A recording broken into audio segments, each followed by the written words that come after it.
라헬이 자기가 야곱에게서 아들을 낳지 못함을 보고 그의 언니를 시기하여 야곱에게 이르되 내게 자식을 낳게 하라. 그렇지 아니하면 내가 죽겠노라. 야곱이 라헬에게 성을 내어 그대를 임신하지 못하게 하시는 이는 하나님이시니 내가 하나님을 대신하겠느냐? 내 여종 비라에게로 들어가라. 그가 아들을 낳아 내 무릎에 두리니 그러면 나도 그로 말미암아 자식을 얻겠노라. 하고 그의 시녀 빌하를 남편에게 아내로 주매 야곱이 그에게로 들어갔더니 빌하가 임신하여 야곱에게 아들을 낳은지라. 라헬이 이르되 하나님이 내 억울함을 푸시려고 내 호소를 들으사 내게 아들을 주셨다. 하고 이로 말미암아 그의 이름을 단이라 하였으며 라헬의 시녀 빌하가 다시 임신하여 둘째 아들을 야곱에게 낳음에 라헬이 이르되 내가 언니와 크게 경쟁하여 이겼다. 하고 그의 이름을 납달리라 하였더라.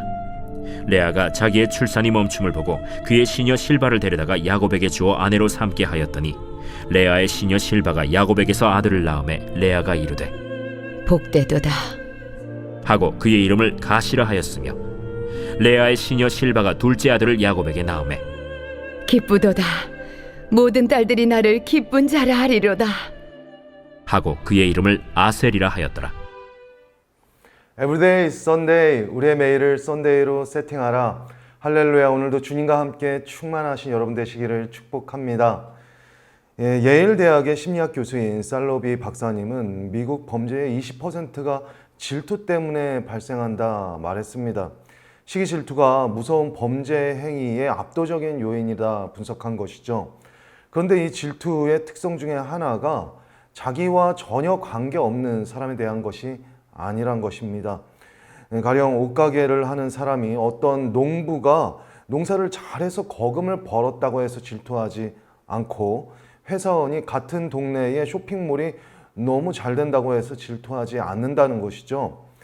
그러나 같은 분야에서 경쟁 관계에 있을 때 혹은 아주 가까운 인간 관계 안에서 언제나 이 질투의 불꽃은 매서워질 수 있다고 합니다. 부부관계, 친구관계, 직장, 동료관계, 심지어는 신앙 공동체 안에서도 이 질투는 언제든지 올라올 수 있는 것이죠. 그리고 이 거세진 질투의 불길은 자신뿐만이 아니라 상대에게도 치명적일 수가 있습니다. 여러분, 세상사가 늘 한 자리를 두고 몇몇이 경쟁하고 또 한 몫을 두고 몇몇이 나누고 혹은 승자 독식으로 그것을 차지하는 시기니까요. 우리는 인생을 살면서 늘 경쟁이다. 이 질투의 감정에 그렇게 휘말릴 수가 있습니다. 어느 정도 부러운 상대에 대한 동경과 경쟁심은 동기부여가 될 수 있지만요. 찾아오는 이 질투의 감정을 잘 다스리지 못한다면 개인의 영성뿐만이 아니라 자신을 포함한 모두에게 해가 될 수가 있습니다. 그런데 여러분, 성경은 이 질투심을 긍정적인 기능으로 초점을 모아보지 않습니다. 오히려 질투의 감정을 잘 다스리지 못한다면 하나님과 사람에게 범죄할 수 있다. 그러한 인물들을 반면교사 삼을 수 있도록 제시합니다. 특별히 성경에 기반한 7가지 대죄의 목록 안에서도 이 정통적인 개념 안에 질투가 있죠. 오늘 성경 본문을 보면 라헬이 언니 레아를 질투했습니다. 아리스토텔레스는 질투란 남이 가진 것을 자신이 갖지 못한 것에 대해서 남은 가졌고 또 자신이 갖지 못한 것에 대해서 슬퍼하는 감정이다라고 정의했습니다. 언니 레아는 계속해서 출산하면서 자녀를 갖게 되었는데 자신은 그것을 갖지 못한 것에 대해서 라헬이 심히 슬퍼했습니다. 그리고 급기야 그 슬픔을 넘어 질투의 불길로 거세게 타오르게 되었습니다.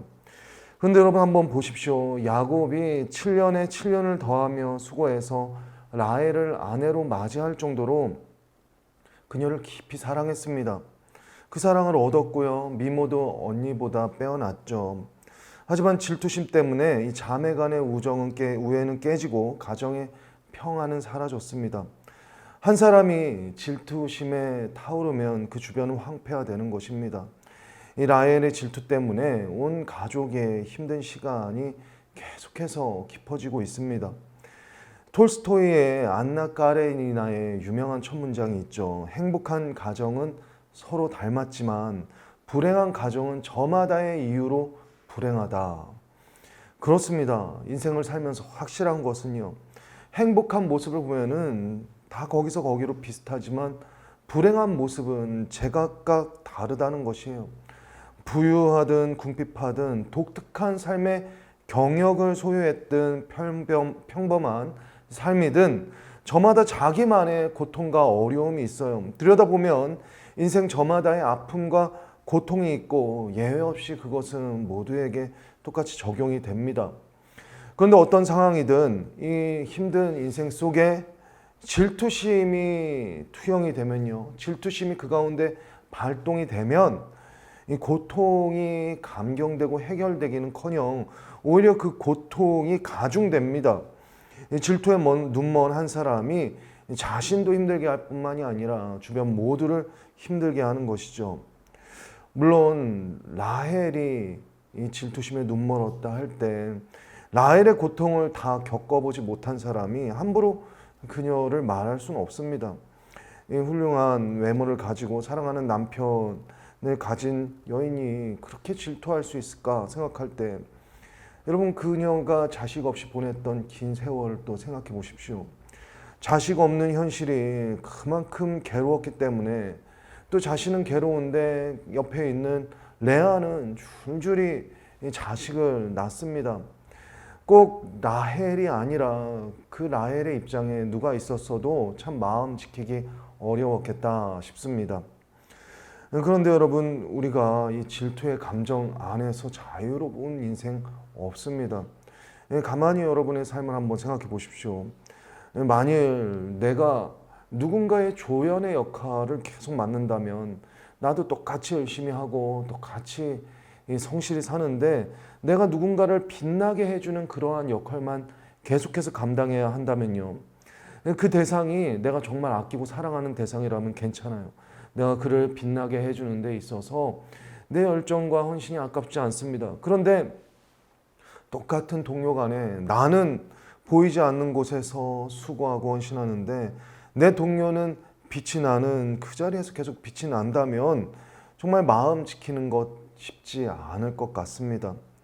그러나 여러분, 반드시 기억해야 하는 것은 성경은 이 질투를 당연한 감정으로 받아들이라는 말을 하지 않습니다. 오히려 질투는 파괴적인 감정이고 질투심에 사로잡혀서 가는 것은 망하는 길이라는 것을 말하고 있어요. 사울은 천천히요, 다윗은 만만이다. 사울이 이 질투의 감정에 눈멀었을 때 그는 하나님께 영광 올리는 삶이 아니라 그가 아무것도 아닐 때 하나님께서 그에게 기름 부어 주셨잖아요. 그를 왕으로 세워주셨고 그에게도 영광스러운 직분을 맡겨주셨는데 그 직분과 은혜를 망각한 채 질투심에 눈멀었을 때 그는 파멸의 길로 가고 말았습니다. 여러분 때문에 항상 우리의 삶 속에 찾아오는 이 질투의 감정, 하나님이 아닌 다른 사람을 바라보게 하고 그것 때문에 마음 어려워지는 이 부정적인 질투의 감정을 우리는 벗어버릴 수 있어야 합니다. 성령께서는 늘 우리에게 질투심으로 굳어지는 마음이 아니라 부드러운 새 마음을 주세요. 그래서 성령의 사람의 특징은 무엇인가? 그 온유와 관용이죠. 하나님께서 은혜를 팍 주셨을 때 그 나로서는 어떻게 그런 관용의 마음이 나가는가? 어떻게 그렇게 아끼지 않는 마음이 나갈 수 있는가? 근데 성령이 은혜를 확 주시면은 아깝지 않은 마음들이 하나님의 은혜는 마르지 않기 때문에 흘러나갑니다. 에스겔 36장 26절 말씀에 또 새 영을 너희에게 두고 새 마음을 너희에게 주되 너희 육신에서 굳은 마음을 제거하고 부드러운 마음을 줄 것이며. 여러분, 하나님은 성령은 늘 굳은 마음을 제거하시고 새 영으로 새 마음, 부드러운 마음을 주신다고 했어요. 그런데 여러분, 시기, 질투, 미움, 분노의 마음은요, 이 부드러운 마음이 아니라 단단한 마음의 껍데기를 형성하게 합니다. 갑각류는 껍데기를 벗는 탈피의 순간이 있어야 더 성장할 수 있다고 하죠. 벗어야 자라날 수 있습니다. 우리 마음도 마찬가지예요. 질투의 마음은요, 마음을 굳어지게 하여 마음을 굳어지게 해서 마음이 자라날 수 없도록, 성령으로서 대인배가 될 수 없도록 이 마음을 옹졸하게 굳어지게 만듭니다. 여러분 생각해 보십시오. 하나님의 사람인데, 성령의 사람인데 옹졸하고 질투가 많다, 말이 됩니까? 같이 갈 수 없는 것이죠. 여러분, 우리는 하나님께서 역사하시는 믿음의 큰 그릇으로 빚어지기 위해서 이 마음을 강팍하게 하고 굳어지게 하는 질투의 감정, 그것을 벗어버려야 합니다. 또한 여러분, 질투를 벗어버려야 하는 더 중요한 이유는요, 이 질투라는 부정적인 감정이 마음을 강박하게 하고 나를 자라나지 못하게 할 뿐만이 아니라 미움과 분노와 같은 더 안 좋은 감정 쓰레기들을 불러들이기 때문입니다. 여러분, 쓰레기가 있는 곳에 무엇이 들끓습니까? 쓰레기가 있는 곳에 파리가 들끓습니다. 성경에는 귀신의 분명한 특징 한 가지를 말하고 있어요. 무엇이에요? 귀신의 특징, 그것은 더러움이죠. 예수님께서 귀신을 꾸짖으실 때 이 더러운 귀신아, 그에게서 떠나가라 명하시죠. 귀신은요, 시기, 미움, 다툼, 원망과 같은 그 감정 쓰레기를 좋아합니다. 그것 때문에 내가 누구를 미워하고 씩씩대고 있으면은 잘 되는 것이 아니라 귀신이 귀신같이 알고 찾아와요. 어떤 사람을 봐요. 나이 먹을수록 그의 그 온유의 성품이 무르익는 것이 아니라 멀쩡한 것 같은데 악한 것에 시기 질투에 마음 다 뺏기고 심보가 고약해져서 악취를 풍기는 그 인생이 있습니다. 여러분, 시기 질투 때문에 악취를 풍기는, 심령의 악취를 풍기는 인생 살겠습니까? 아니면 지나간 모든 삶의 자리에 그리스도의 아름다운 향기의 여운을 풍기는 삶 살겠습니까? 우리는 그렇기 때문에 주님 닮은 인생으로 빚어지기 위해서 날마다 이 마음의 쓰레기를 청소해야 합니다.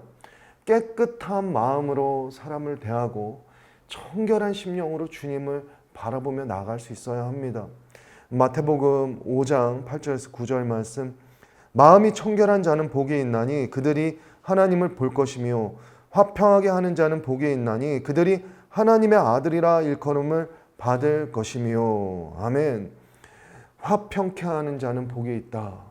여러분, 그 앞에 마음이 청결하는 자는 하나님을 볼 것이다.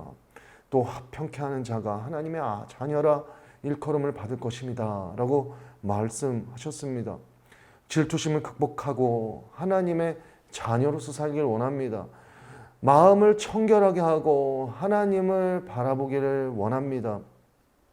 우리 안에 질투의 감정이 올라올 때 여러분, 그 모든 사람과 상황에 대한 것들을 하나님께 맡겨드리십시오.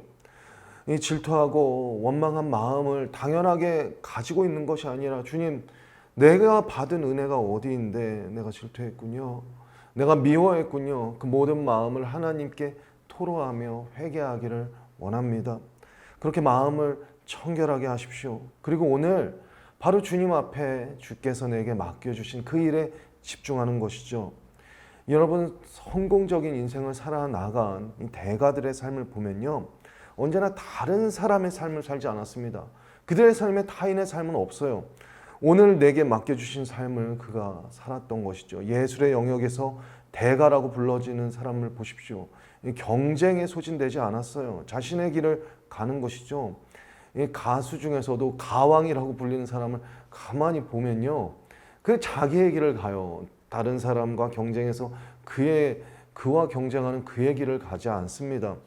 비즈니스의 영역에서도 마찬가지죠. 새로운 시대를 앞당긴 천재들은 남들에게 집중하지 않습니다. 오히려 오늘 내가 할 수 있는 자신의 일, 내가 내일 갈 수 있는 비전에 몰입하고 집중함으로써 나아갑니다.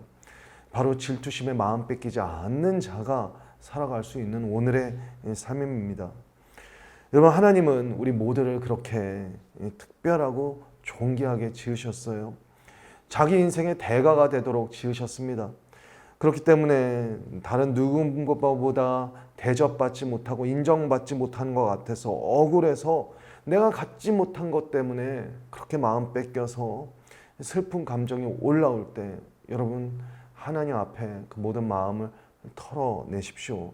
질투의 감정에 자신을 내어 맡기면 인생은 초라해지지만 질투의 감정을 벗고 주님 앞에 자신을 내어 맡기면 하나님은 하나님의 일을 여러분의 삶 속에 시행하실 것입니다. 날마다 예수 십자가 앞에 기도하며 그리스도의 거룩한 보혈로 내 안에 질투와 시기, 모든 부정적인 감정을 씻어내십시오. 그렇게 깨끗한 그릇 되어서 존귀한 은사와 기쁨들이 여러분의 심령과 여러분의 모든 삶 속에 부어지시기를 주님의 이름으로 축복합니다. 주님께서 여러분이 꿈꾸길 원하십니다. 모든 부정적인 감정이 아니라 은혜 베푸실 주님 앞으로 더 나아가시는 여러분 되시기를 축복합니다.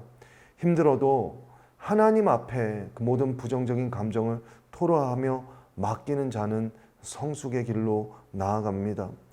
오늘 성령의 음성으로 내 마음의 문을 열어드리고 누군가를 질투하고 미워하게 하는 그 모든 부정적인 소리를 예수의 이름으로 차단하기를 소망합니다.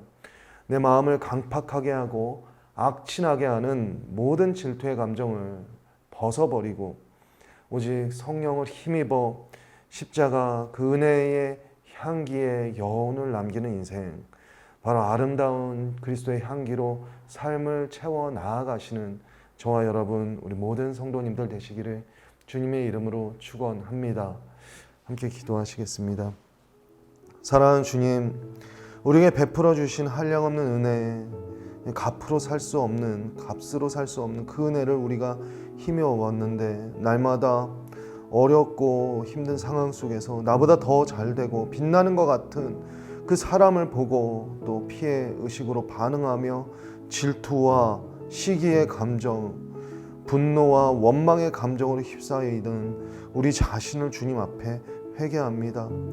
오늘도 성령으로서 하나님 앞에 더 가까이 나아가 모든 부정적인 감정을 예수 그리스도 십자가 발밑에 내어 맡기기를 다 벗어버리기를 원합니다. 우리 마음을 둔하게 하고 탁하게 하고 우리 마음을 강팍하게 하는 모든 질투심의 감정을 벗어버리고 그리스도의 의로서 힘입어서 주님 닮아가는 그리스도의 아름다운 온유의 향기와 그 여운을 전할 수 있는 우리 모든 성도 될 수 있도록 주의 성령 하나님 우리를 인도하여 주시옵소서. 예수님의 이름으로 기도드립니다. 아멘.